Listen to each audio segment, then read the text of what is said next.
Hello and welcome to episode 19 at the House of Dissent podcast. In this episode, I will be reading chapter 5 from the Internet and Radical Voices of Dissent, a book I published in 2025. The chapter is titled The Artwork and Thoughts of Roshi Rouzbehani and is an interview I conducted with Roshi for the book.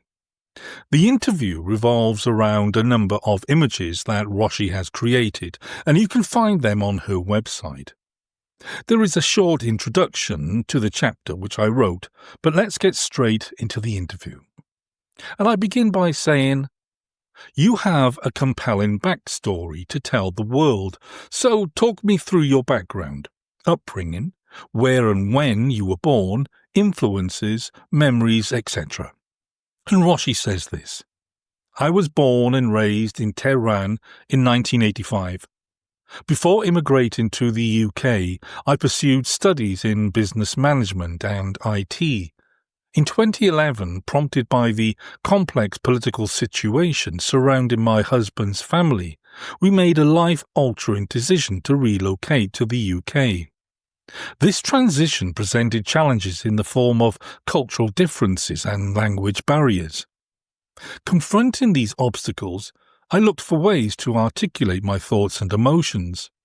Through experimenting with various art and design forms, I discovered my passion for illustrations, which evolved into my chosen visual language. My illustrations serve as windows into my mind and lived experiences, reflecting many memories and observations from my time in Iran. Since childhood, I have observed the imposition of gender segregation in public spaces like schools and social events. The mandatory dress code, especially the compulsory hijab, has had a substantial impact on my daily life and that of women in my community. State-controlled media and religious propaganda consistently strive to normalize and endorse wearing the hijab, exerting control over various aspects of people's lives, particularly women's bodies. Furthermore, I have noticed that any form of dissent, including advocating for women's rights, can be met with severe consequences. Moreover, my aunt endured almost 4 years as a political prisoner in the 1980s, just a few years after the Islamic Revolution. I heard disturbing accounts of mistreatment, as well as the physical and psychological abuse suffered by women in prisons.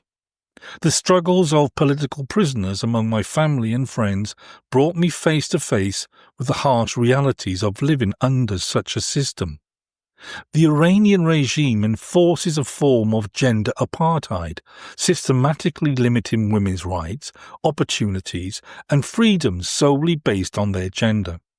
These encounters and observations have driven me to channel activism through my artwork, confronting societal norms, addressing the pervasive underrepresentation of women in various fields, and advocating for women's rights. And then I ask this question: can you expand on the mistreatment of Iranian women in prisons? And Roshi says this: during various political protests over time, many individuals, including women, have been arrested without proper legal justification or due process. Female activists and journalists face an elevated risk of imprisonment and mistreatment. Political prisoners, especially women, lack sufficient access to medical care and must endure unsanitary conditions, including a shortage of proper sanitary products as well as insufficient nutrition. While there have been slight improvement in conditions over time, female prisoners still endure physical and psychological abuse, including torture, sexual harassment, and in some instances, rape. Narges Mohammadi, a Nobel Peace Prize winner currently held in Evin prison, highlights that Iranian prison authorities systematically employ sexual abuse and harassment to break the will of detained women. An example of ongoing unjust treatment towards female prisoners in Evin Prison is the denial of the right to make phone calls on Thursdays and Fridays, a restriction not imposed on male inmates in the same prison. And then I say this. Tell me about your book, titled 50 Inspiring Iranian Women, and what drove you to produce it.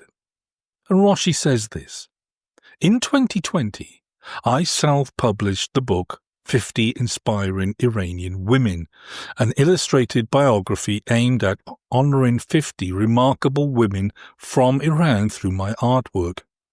Each double-page spread of the book features an illustration depicting a lifelike image of each woman and is framed by the traditional Iranian floral motifs and geometric patterns. Each portrait is accompanied by a concise yet impactful biography outlining the unique qualities and achievements of every woman featured. The idea for this project was conceived while I was working on my BA final project, focusing on the theme of identity. Being an Iranian woman is a fundamental aspect of my identity, prompting me to address the underrepresentation of Iranian women in mainstream media. While there is a global interest in celebrating extraordinary women, Iranian women have often been overlooked in such initiatives. This realization sparked a sense of responsibility in me, driving me to utilize my illustrations to spotlight the accomplishments of Iranian women and enhance their visibility. Iranian women are actively pursuing their dreams and ambitions, a reality that deserves greater recognition. By enhancing the visibility of these women's achievements, we can provide inspiring role models for future generations. My sincere hope is that this book not only motivates its readers but also acts as a catalyst for change, challenging stereotypes and fostering a deeper understanding of the significant contributions made by Iranian women to humanity. Through the pages of this book, I invite readers on a journey of discovery, enlightenment, and most importantly, celebration of the boundless potential within every woman. And then I ask this question. Tell me about the creative process before and during the illustrations you create, highlighting your inspirations, feelings, thoughts, and what you experience throughout the artistic process. And Roshi says this. As an artist committed to social issues like gender equality and women's rights, my art is more than just visuals. It is a tool for change and dialogue. My inspiration often stems from real-life stories, experiences, and challenges faced by individuals dealing with social issues. It could be a reflection on news, personal encounters, or even conversations that ignite a spark within me to address these themes through my art. I aim for an emotional connection in my work. Whether it is making viewers feel empathy, anger, sadness, or hope, I want my illustrations to resonate on a deeper personal level. Throughout the creative process, I keep in mind that my illustrations are not just standalone pieces, but part of a larger conversation. I aim to spark dialogue and contribute to positive change. So, for me, social media becomes a crucial tool for sharing the artwork and engaging with a wider audience.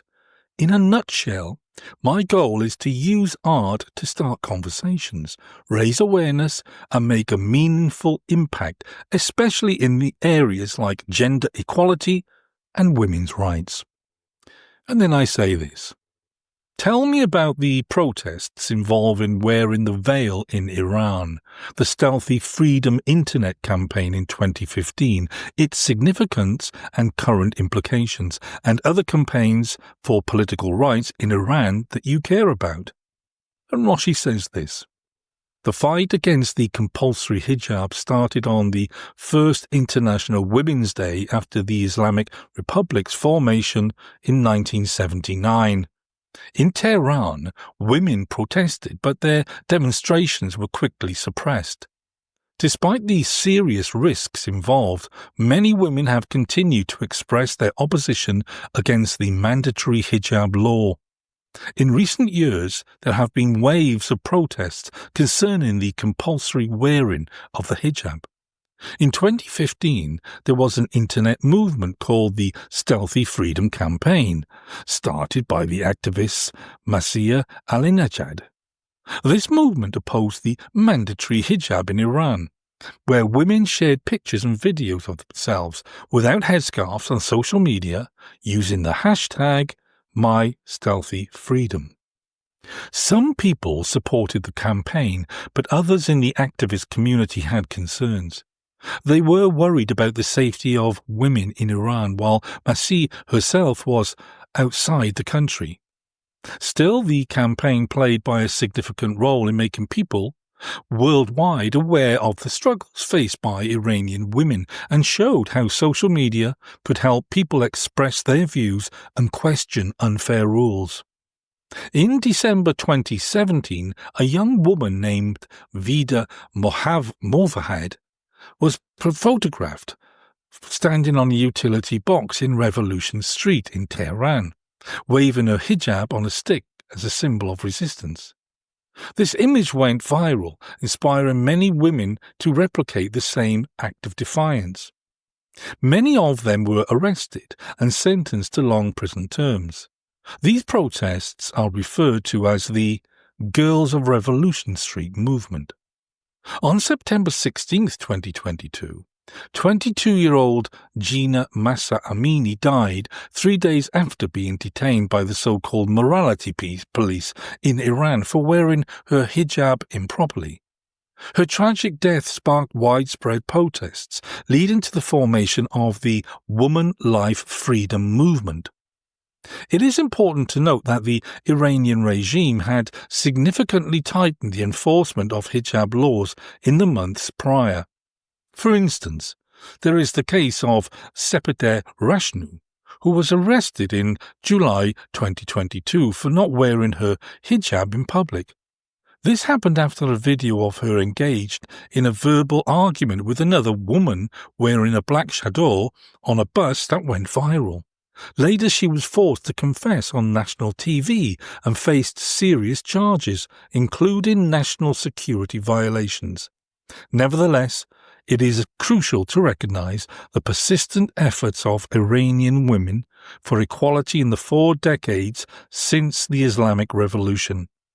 They have actively challenged unjust laws imposed by the regime, achieving notable progress such as overturning restrictions in family laws and education rights. However, the challenge remains with the compulsory hijab. Despite this, following the Woman Life Freedom movement, many women now disobey the requirement to cover their hair in public places, even in the face of potential harsh punishments. We should also not forget that people are not simply protesting the requirement to wear a hijab, but against a symbol of 40 years of repression at all levels of society. And then I ask this question. After Gina Mahsa Amini was arrested, you produced the Mahsa Amini Iran protests image with the motto, Woman, Life, Freedom. What impact did Mahsa's death have on you, and are you hopeful of the change described in the image you produced? And Roshi says this, Mahsa's killing filled me with sorrow and anger. She died 3 days after being detained by Iran's morality police for wearing her hijab improperly.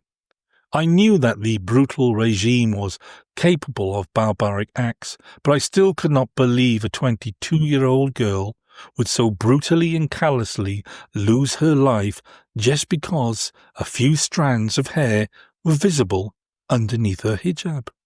This image I produce serves as an emotional snapshot, capturing the turbulent atmosphere in Iran and commemorating the memory of Mahsa and the brave protesters who have taken to the streets in widespread demonstrations led by women and later across the globe.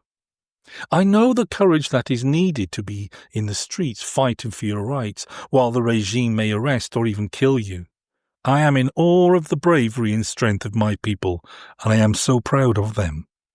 The clenched fist in the illustration symbolizes the prevailing anger in the face of injustice, resonating with determination, resistance, defiance, and solidarity against the oppressive forces at play.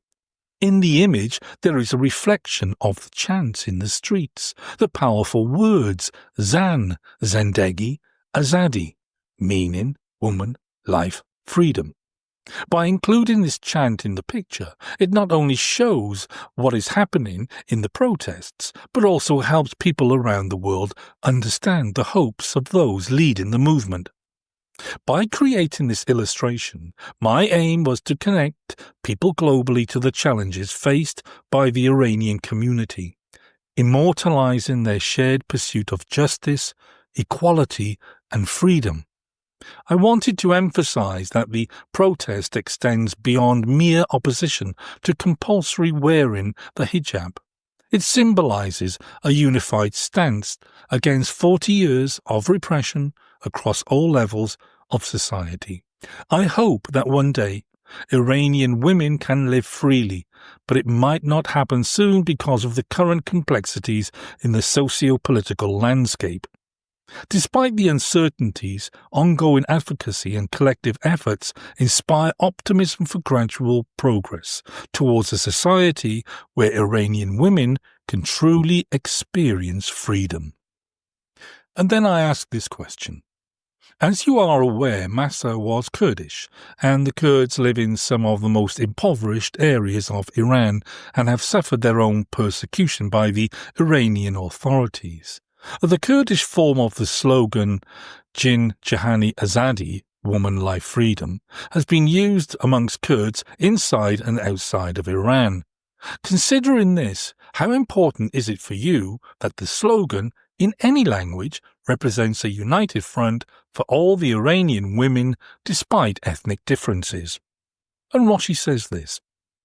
The Persian slogan, Zan Zendegi Azadi, became the primary chant during the 2022 protests, when brave Kurdish women at Mahsa's funeral removed their headscarves and chanted in Kurdish, Jin, Jihan, Azadi.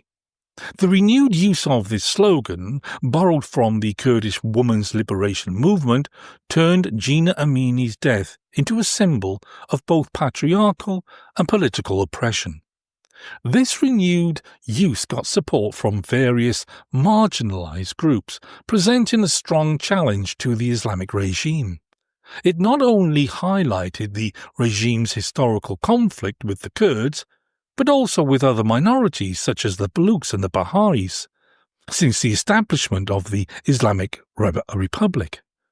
The slogan played a crucial role in fostering tolerance and empathy among individuals from diverse social classes and ethnic backgrounds. This movement acknowledged and amplified the voices of marginalized minority groups, nurturing an intense sense of solidarity. And then I ask this question. The theme freedom is depicted in an image you produced called Freedom die Zeit, with the accompanying words, so viel Mut, meaning so much courage. Tell me more about the freedoms you crave, and given the almost iron grip the authorities have in Iran, how they can be realistically achieved. And Roshi says this. I yearn for freedom of expression, free press, freedom of religion, freedom from discrimination, the unrestricted access to information, the absence of torture and inhumane treatment, and every conceivable form of freedom that can appreciate while living in a democratic society. In the grip of a dictatorship, many of these forms of freedoms are reduced or denied. Nevertheless, there remains a glimmer of hope that these freedoms can be approximated, even among the constraints imposed by oppressive regimes. Confronting the challenges posed by a dictatorship not only demands an extraordinary display of courage and resilience, as demonstrated by the Iranian people, but also a significant measure of resourcefulness. Moreover, the influence of international pressure and the provision of substantial support play a pivotal factors capable of effectively shaping or reshaping the landscape of freedoms under a dictatorial rule. And then I ask this. The freedoms you speak of are always freedoms fought for, hardly ever awarded. As is so often the case, citizens in dictatorial systems do not have the luxury of having a civil society that, at the very least, ensures certain freedoms from state interference. It was the Italian Marxist writer Antonio Gramsci who educated us towards understanding the significance of having a civil society, a space where freedom of expression, speech, conscience, and more exist, a space of protest and rebellion, of resistance and dissent, without fear of arrest or imprisonment, which are legally protected. You use the word yearn to achieve freedoms and indicate that there is hope in achieving freedoms under the current regime. But wanting something doesn't guarantee getting it. So, is there something more substantive in achieving the goals you yearn for? And what exactly do you mean by international pressure? And Roshi says this. I recognize that freedom is often hard-earned, rather than readily granted, particularly in dictatorial systems. The use of the term yearn conveys a hopeful desire for freedom, even within the current regime, acknowledging the people's collective will for substantial change. I do not dismiss the necessity for concrete actions and plans beyond mere yearning.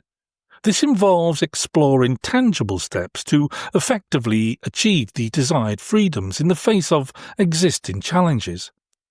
The mention of international pressure implies employing external influence or advocacy from the global community for positive change. This may include diplomatic efforts, human rights campaigns, or collaborative actions on an international scale aiming to put pressure on the regime to respect fundamental freedoms. The effectiveness of such international pressure depends on the specific context and the willingness of the global community to address human rights issues in the region. And then I ask this question. On your website, it states that your artwork is a platform for championing social causes with particular focus on gender equality, women's rights, and mental health issues. Tell me when you became interested in these issues, what were the sources, events that sparked your interest, influences, and why these issues matter to you so much. And Roshi says this.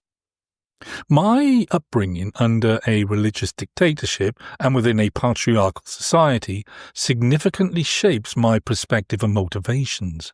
By addressing crucial social issues through my art, I aim to contribute to broader conversations and hopefully influence societal change. Growing up in Iran until my early 20s, I witnessed firsthand the challenges faced by girls and women under a patriarchal dictatorship. These experiences affected both me and my loved ones, have become the driving force behind my art. Through my work, I express, heal, and advocate. The inequalities, gender discrimination, and neglect of women's rights that I observed growing up deeply impacted me. This moved me to use visual language to raise awareness and advocate for change. I carry a strong sense of empathy for those suffering worldwide due to discrimination, motivating me to be a voice for the voiceless, providing representation through the universal language of art. I want to show the struggles and achievements of women. Through my art, I aim to highlight the need for fairness and empowerment in gender issues. I want to make people more aware of biases and stereotypes in society, and promote a world where everyone, regardless of gender, has the same chances and rights. I hope my work brings people with similar concerns together. And then I say this. In a previous interview, you discussed how identity is important to you. It wasn't clear whether this was self-identity, cultural identity, national identity, or a combination of three. Please elaborate on this and tell me about how your sense of identity is formed and how it informs your work. And Roshi says this. My identity is a blend of self-awareness, cultural background, and national heritage. These aspects shape how I see the world and express myself through art.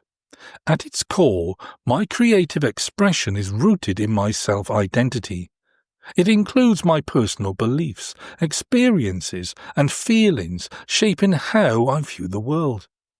This journey of self-discovery is ongoing, changing with each new life experience to perceive myself and my role in the broader context of society. My cultural background, especially my Persian heritage, inspires me. It makes me feel like I belong and reminds me of my ancestors' resilience and creativity.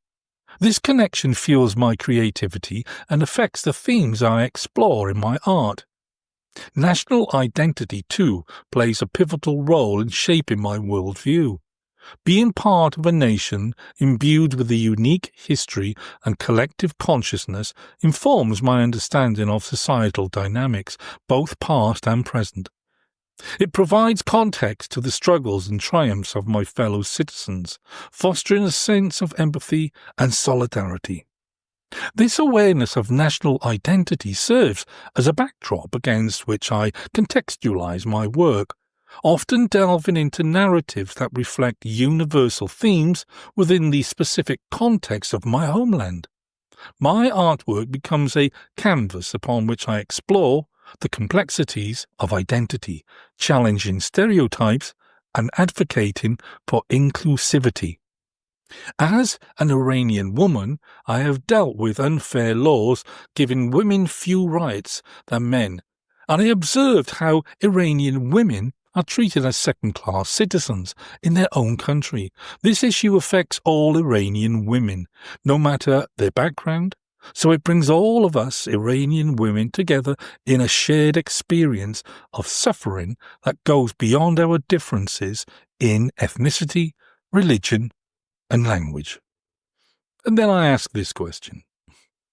When I first saw the image on the Guardian Weekly titled Rebellion, with a woman holding a piece of her hair into the sky, which she had cut with scissors, I was struck by the determination and defiance against the dictates of the Iranian regime. The woman is dressed in black, and the colours of the Iranian flag, red, white and green, are on display in the image. For me, the image partly represents reclaiming the flag and what a flag should represent. After all, flags are forms of symbolic representation. The values intrinsic to them often awarded by those in power.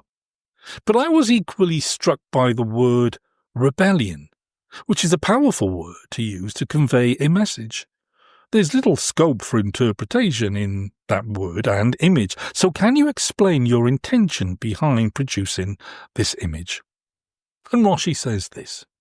The cover aims to depict a defiant Iranian woman bravely raising her fist while holding strands of hair, a symbolic act of protesting oppression. Her hair and scarf flow with the wind of change. In that moment, I sense that the woman life freedom movement is more of a revolution than a rebellion, suggesting a deeper and more profound quest for complete systematic overthrow.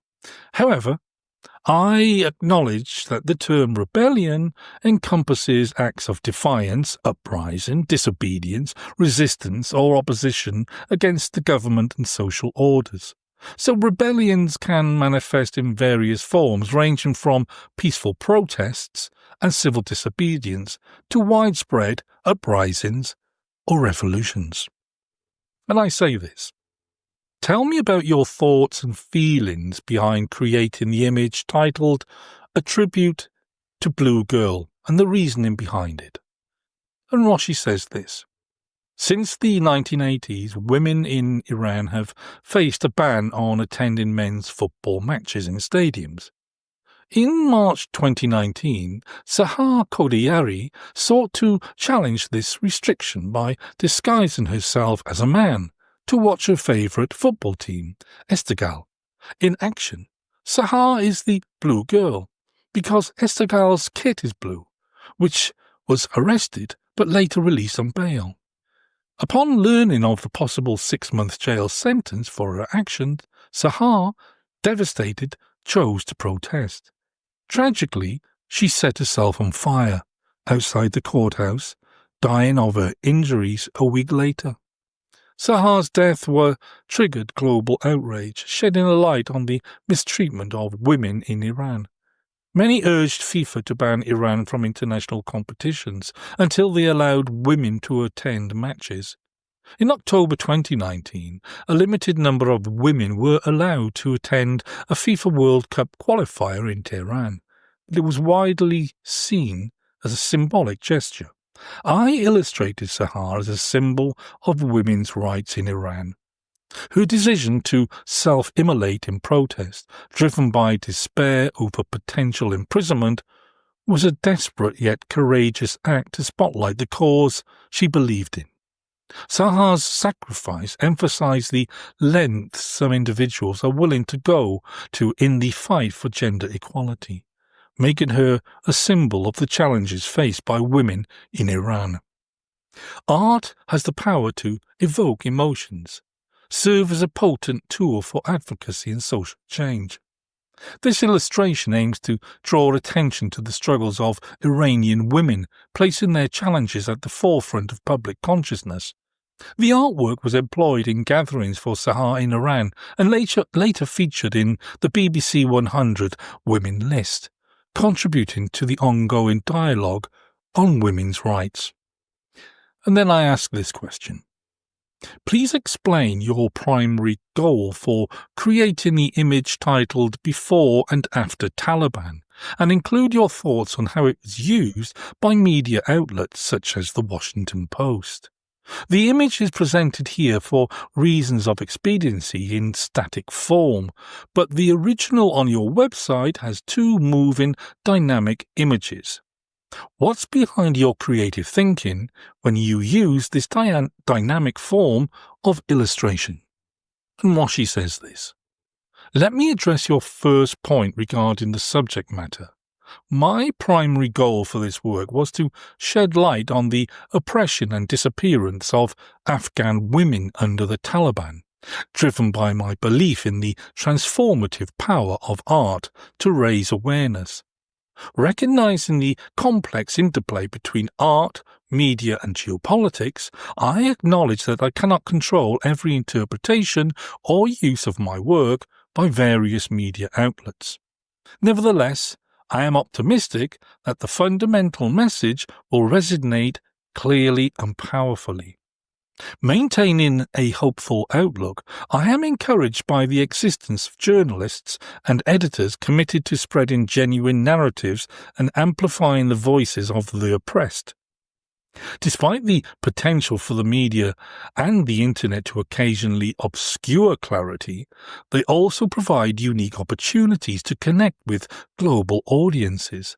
History bears witness to examples where art, even when misconstrued, has successfully altered societal perceptions and inspired action. In the end, my commitment is to women and their stories, and I will continue to use my art as a tool for their empowerment and freedom. Regarding your second point, introducing a dynamic layer that goes beyond the static nature of traditional illustrations allows me to convey a heightened sense of movement and emotion and help me to convey meaningful messages through my illustrations. Animated illustrations serve as a powerful tool to draw attention to specific elements, guide the viewer's focus, and communicate narratives in a more dynamic and compelling manner. For instance, in my piece titled Non-Stop Invisible Job on my website, the continuous circular motion of the woman inside the washing machine emphasizes the never-ending nature of household responsibilities. This dynamic element not only captures attention but also sheds light on the often overlooked challenges of non-paid, full-time domestic work typically carried out by women. And then I ask this question. I want to draw your attention towards the image titled Strike and Care on your website with the accompanying text of collective striking, solidarity, refusal of work, withdrawing labour, and social unrest. Please expand on these issues and tell me why you believe they constitute a human right. And Roshi says this: all the mentioned issues are deeply rooted in the concept of workers' rights and human rights. Workers have the right to strike for better working conditions, fair wages, and improved benefits without the fear of retaliation. Workers also care for the collective well-being of their fellow workers, and collective striking emphasizes the power of unity among workers to ensure that their voices are heard and respected. I believe peaceful social unrest, such as protests and demonstrations, can be seen as a manifestation of the right to freedom of assembly and expression. It serves as a powerful tool for citizens to voice their concerns, hold authorities accountable, and advocate for their rights. The ability to stand up against unfair treatment in the workplace is essential for preserving human dignity. Being able to work in safe conditions and respectful treatment upholds a person's dignity as a human being. The right to engage in social unrest, such as peaceful protests, is a fundamental aspect of democratic societies. It allows citizens to participate actively, express their opinions, and influence societal changes, thereby promoting democratic values and human rights principles. Protecting the rights of workers not only benefits individuals, but also contributes to the creation of just and equitable societies.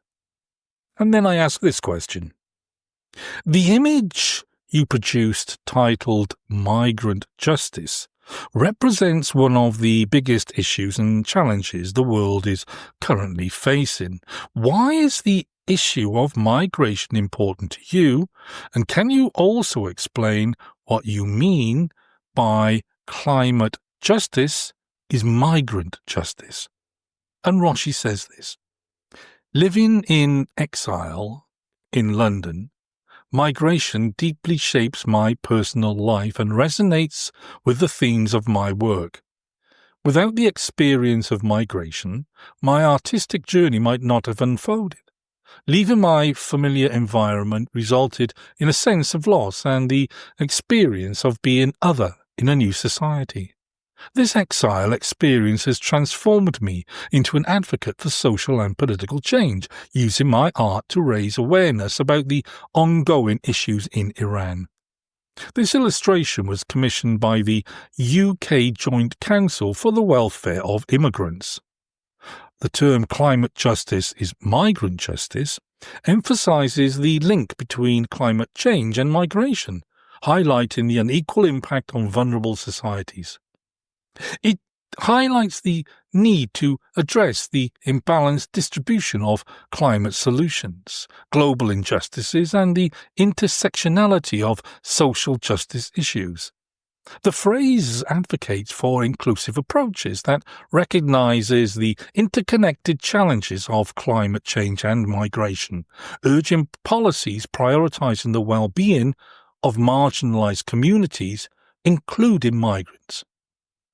The Joint Council for the Welfare of Immigrants argues, like any crisis, that the climate crisis in the UK disproportionately impacts people in poverty. Immigration policies such as the no recourse to public funds rule on visas worsen poverty by denying access to essential support, especially in low-paid, insecure work. And then I ask this question. The Colombian writer Jesus Martin Barbero argued that satire, and how satire is produced, is a cultural weapon to beat the elites with. Do you feel that your artwork is a cultural weapon that critically intervenes in social causes? And what impact would you like your works to have on society? Also, what are your intentions and what impact would you like your artwork to have on women in Iran? And Roshi says this. I passionately believe that art can indeed be a powerful cultural weapon to challenge minds and the status quo and advocate for social change and transformation. Through my work, I hope to be a catalyst for such change. I try to use the power of illustration to convey messages directly and connect without the need for language, so that everyone can understand without the need for translation. My artwork is my voice, my tool, and my means of expression in the fight for gender equality and women's rights, especially in Iran. Just like satire, my art serves as a mirror to reflect the injustices and inequalities in society, especially those faced by women. The impact I aspire my artwork to have on people and society is multifaceted. I aim to raise awareness about social issues, and by depicting these challenges through my art, I hope to evoke empathy and understanding among viewers, fostering a sense of solidarity. I also intend for my art to challenge traditional gender norms and stereotypes by portraying women as strong, independent, and resilient beings in my work. I aim to break the mold of how women are often represented in mainstream media. I want my art to empower women, encouraging them to embrace their uniqueness and strength and to reject societal expectations that limit their potential. I especially want to celebrate Iranian women's fight against a patriarchal dictatorship. I believe Jane Cortez, the American poet and activist, encapsulates the role of art as a weapon perfectly when she said this: "The arts are just a part of the weapons of life. Art can make us see and feel reality and help change that reality. Art is revelation. Art is hard work. Art is part of protest." And Roshi continues. My art aims, therefore, to amplify the voices of Iranian women who have often silenced by dictatorship, oppressive circumstances, and extreme censorship. My aim is to break the silence that surrounds them, reminding them that their struggles are not isolated, but shared by a global community that genuinely cares. I aspire to inspire hope and belief in the possibility of positive change. My work serves to highlight the challenges faced by Iranian women on both local and international scales. By raising awareness, I aim to mobilize support from communities worldwide, exerting pressure on local authorities to address urgent issues concerning women's rights. I approach my work cautiously, avoiding any encouragement that might jeopardize the safety of women in Iran. Recognizing the limitations of my physical presence residing outside of Iran, I refrain from urging actions that could put Iranian women at risk, such as taking to the streets. Instead, my art serves as a medium to echo and reflect their stories, amplifying their experiences of the world and emphasizing the importance of unity. My illustrations stand as a tribute to the strength of Iranian women, emphasizing the significance of unity and empathy when confronted with challenges. And the final question is this. A part of your response to the previous question was to call for, and I quote, social change, and hope your work can, and I quote, be a catalyst for such change, which intrigued me. I want to explore this point further, and by way of doing so, I want to point you towards the Italian photographer Tina Modotti and the Mexican artist Diego Rivera. Both were members of the Mexican Communist Party, and both used their works to raise consciousness amongst the people to transform society. Given that the current form of theocratic governance in Iran is highly unlikely to be reformed, what exactly do you have in mind politically when you use your art to encourage change? And Roshi says this. The woman life freedom movement vividly demonstrated that many people that believe that any meaningful change within the current government is questionable. Instead, they advocate for revolution. Personally, residing outside Iran and recognizing the challenges and consequences of an immediate political regime change, I find hope in the potential of a cultural shift to bring about lasting transformation. My goal is to use art as a tool to shape a cultural and social environment that places high value on women's rights. Through increasing awareness and fostering meaningful dialogue, I aspire to contribute to the gradual evolution of society. My aim is to help pave the way for a future in Iran that is more just and supportive of women's rights. So, who am I in this story of resistance? I am Roshi. In oppressive dictatorships, art emerges as a powerful tool for those unwilling to remain silent. Through my art, I aim to be a dissenting voice, challenging government-established norms, expressing my resistance and raising awareness. I want to be the voice of those forcibly silenced under the dictatorship. And that is why I need to tell my story, and I need it to be heard. So, thanks for listening, and bye for now.